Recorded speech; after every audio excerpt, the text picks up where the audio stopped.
Hello, I'd like to talk to you today about the opiate epidemic in America. A state of emergency has been declared because the opiate epidemic is out of control. I blame Big Pharma. The healthcare industry and Big Pharma are two of the largest and most profitable industries in the world. They spend so much money lobbying, on advertising, and off the record, putting the drugs in the hands of people who will get it out on the streets. Now, of course, that part of it I can't prove, and Big Pharma probably spends lots and lots of money to make sure that none of us can prove that. However, if we look at what's going on in our country, it's absolutely clear that that's what's happening. According to the CDC, 91 Americans die from opiate use every day. This equals over 33,000 people dying from overdose each year. And how many cases are unreported? I would guess that that number would double or triple if we were able to record every single death. How many lives have been lost that maybe were due to other circumstances, but opiates led them there? Maybe they're heroin overdoses. Maybe they're dying from their body breaking down, and they're not really connected to an actual opiate overdose. That number probably goes significantly higher, maybe even more than triple.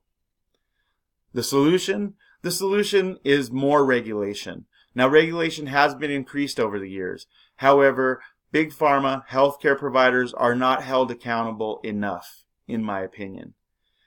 Now, almost every state, if not every state, has a legal document where every single drug is supposedly tracked.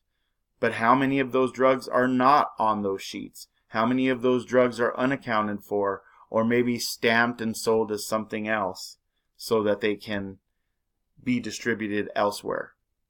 Take, for example, the singer Prince. When Prince died of an opiate overdose, they found Percocet pills that were actually fentanyl. So they were 4 to 10 times stronger than what they looked like. Just kind of makes you think. The solution is regulation. Regulation has been increased. However, Big Pharma hasn't been held fully responsible, and neither have healthcare providers. They should be required to participate in their patients' healthcare even more so, to see them all the way through therapeutic methods, to seek alternatives. As a resident of Colorado and a former recreational user of marijuana, I must say that I stand behind medical marijuana as an alternative to opiate use. And many patients, and the studies are continuing, have reported that they get more relief from medical marijuana than from opiates. I was an opiate patient as well. I have significant back pain and tons of other issues that we could spend this entire discussion talking about. I used opiates. They would make me feel better for half an hour at the most, and then I'd be right back where I started, sometimes even worse. And so I firmly believe that an alternative to opiates, not just medical marijuana, but finding other ways to get healthy, to supplement the diet, and healthcare providers should be required to see their patients through those processes 110%. Well, there is some regulations in place and some processes and procedures. There's not enough.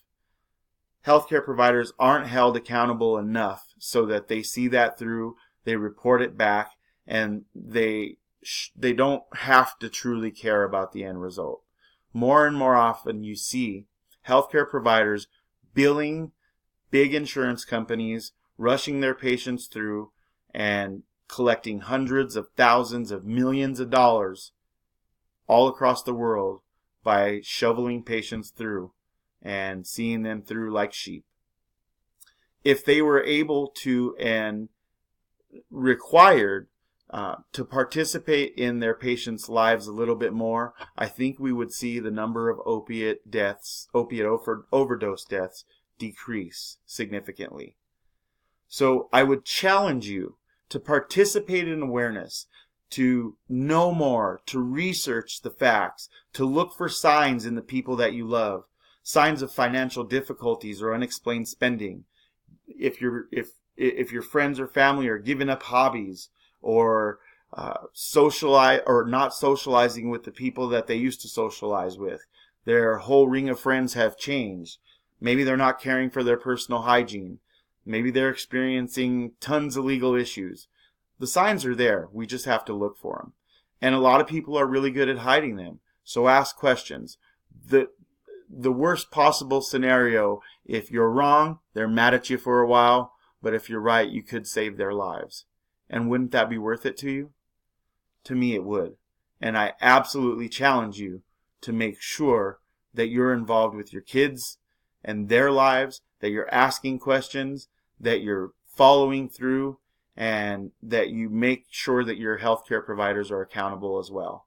The opiate epidemic is real, and it's taking lives all around us. Occasionally the signs are obvious, but most of the time they're hidden. They're hidden beneath the surface or behind a mask. If we ask ourselves whether or not something seems off, and the answer is I don't know, or an absolute yes, take action. Do it now. Because once again, you could save someone's life.